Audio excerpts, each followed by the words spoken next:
There is a monastery high in the mountains of Japan where monks wake before dawn, not to the sound of alarms, but to the soft ringing of a bell. The bell does not demand, it does not rush, it simply calls, and then it fades into silence. And in that silence, something profound happens. The monks do not cling to the sound. They do not wish for it to return or linger. They let it go, fully and completely, the way you might release a leaf into a flowing stream. This is not a practice they perform once.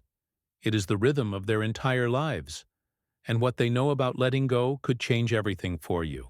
Take a slow breath right now. Feel the air enter your lungs, fill your chest, and then notice what happens next. You exhale, you release, you let go. This is not something you have to force or figure out. Your body already knows how to do this. It has been practicing since the moment you were born. But somewhere along the way, your mind forgot. It learned to hold on, to grip tightly, to carry yesterday's pain and tomorrow's worry as if they were treasures worth protecting. And now you are tired, not just physically but somewhere deeper in a place words can barely reach. The Japanese word for letting go is sutaru. It means to discard, to abandon, to release what no longer serves. But in Zen practice, letting go is not about throwing things away in anger or frustration. It is about understanding that most of what we carry was never ours to begin with.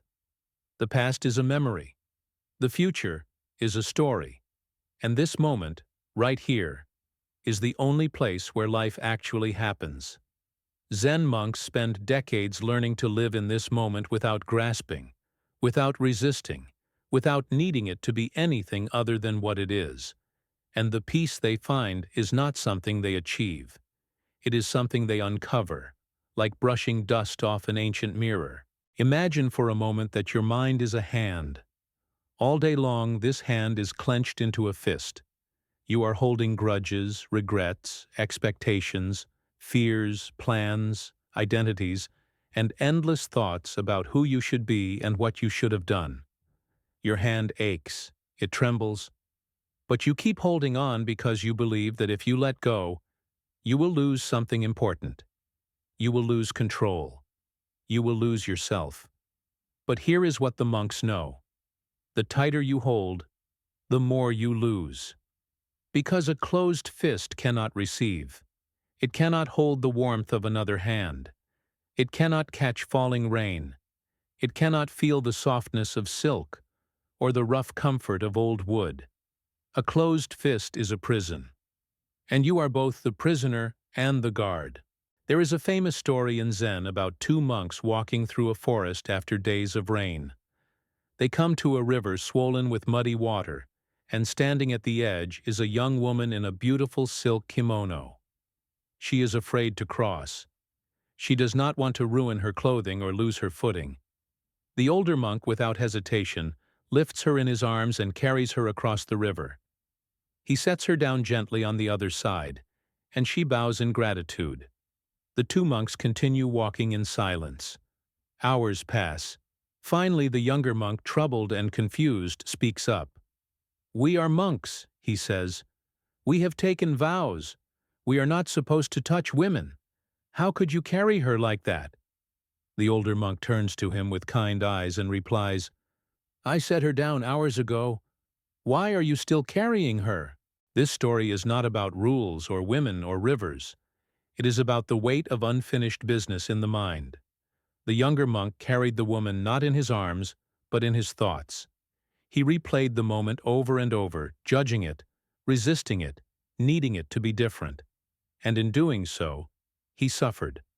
The older monk acted with compassion in the moment and then released it completely. He did not cling to righteousness. He did not cling to his identity as a monk. He simply responded to what was needed, and then he let it go. This is the art of living without accumulation, without the endless buildup of mental and emotional debris that makes life feel so heavy. Most of us are like the younger monk. We carry conversations from last week. We carry criticisms from childhood. We carry rejections, betrayals, missed opportunities, and broken dreams. We carry them as if they define us, as if our suffering is proof of our depth or our loyalty to the past. But the monks would ask you gently, what are you protecting by holding on? Is it really love, or is it fear? Is it really wisdom, or is it pride? Most of what we cling to is not a treasure. It is a thorn, and we have grown so used to the pain that we mistake it for part of ourselves. Notice this moment. Right now you are here, you are breathing, your heart is beating. The light around you, whether it is soft morning sun or the glow of a screen in the dark, is touching your skin. This moment is complete. It lacks nothing.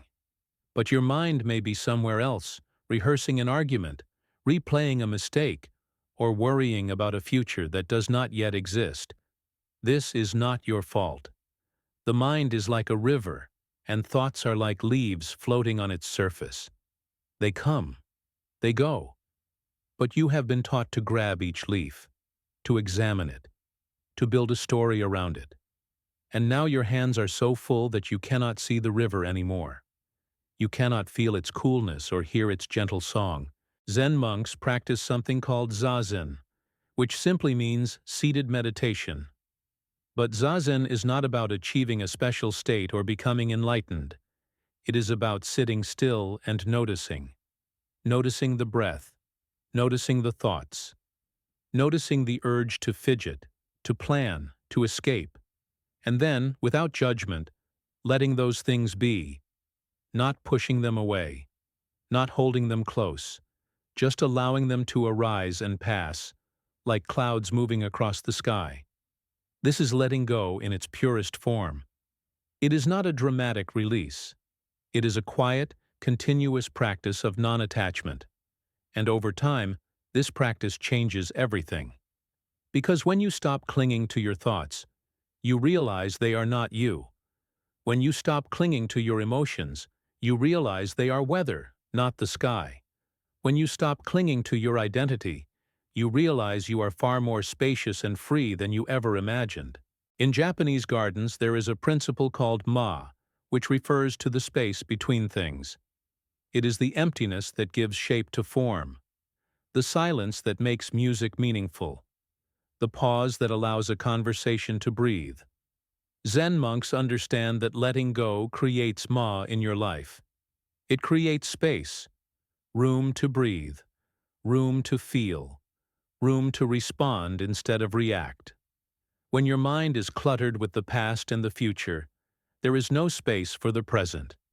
There is no room for joy, for wonder, for the small sacred moments that make life worth living. But when you begin to release what you do not need, a kind of spaciousness opens up inside you. And in that space, you discover something you may have forgotten. You are already whole. You do not need to earn your peace. You do not need to fix yourself first. You are enough, exactly as you are, in this very moment. There is another teaching from the Zen tradition that speaks to this. It is the practice of wabi-sabi, the acceptance of imperfection and impermanence. Wabi-sabi sees beauty in the cracked teacup, the weathered stone, the fading flower. It does not demand that things last forever or remain perfect. It honors the natural cycle of arising and passing away. And this is so relevant to the way we live. We want relationships to be perfect. We want our bodies to stay young. We want our careers to be smooth and successful. We want control. But life is not controllable. It is fluid, messy, unpredictable, and temporary. And the more we resist this truth, the more we suffer. Letting go is not giving up. It is accepting the way things are, so that we can respond with wisdom instead of fear. Think about water for a moment. Water does not cling to the shape of the container. It does not resist the stones in the riverbed. It flows around them. It adapts. It moves. And in its flexibility, it is powerful. It carves canyons. It nourishes life. It reflects the sky. You too are capable of this kind of flow. But first, you must release the rigid beliefs about how things should be. You must stop arguing with reality. You must let go of the need to be right, to be in control, to have all the answers. This does not mean you become passive or careless. It means you become responsive. You become present. You become alive in a way that clinging never allows. Breathe again. Just for a moment. In and out. Feel the rhythm. This is the rhythm of letting go. You do not hold the breath. You do not panic when it leaves. You trust that another breath will come. And it always does. Life is like this. You do not need to hold so tightly. You do not need to hoard your energy or guard your heart. You can release and trust and receive again. This is the cycle. This is the practice. Now let's bring this into your daily life, because wisdom without practice is just philosophy, and you deserve more than ideas. You deserve peace. So here is how Japanese Zen monks practice letting go, and how you can do the same, starting today. First, notice what you are holding.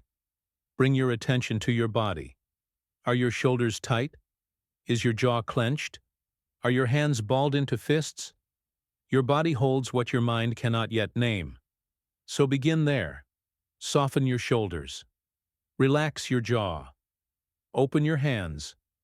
This is a physical act of letting go, and it sends a signal to your nervous system. It is safe to release. Next, practice the art of completion. Zen monks finish one task fully before moving to the next. They do not leave a trail of half-done projects and unfinished thoughts. They sweep the floor with full attention. They drink tea with full presence.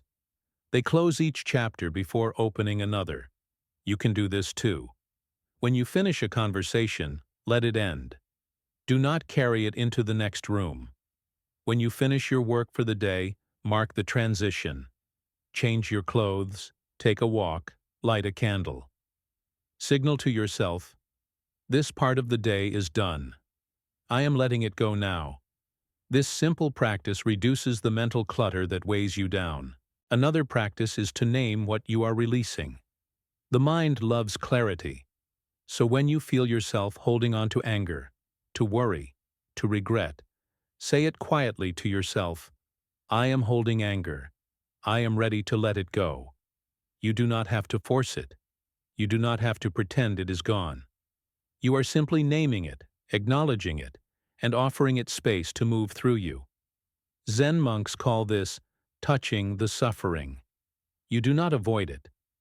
You meet it gently, like a friend, and then you allow it to pass, because suffering, like everything else, is impermanent. It arises, it stays for a while. And then, if you do not cling to it, it fades. You can also practice letting go through movement. Walk slowly.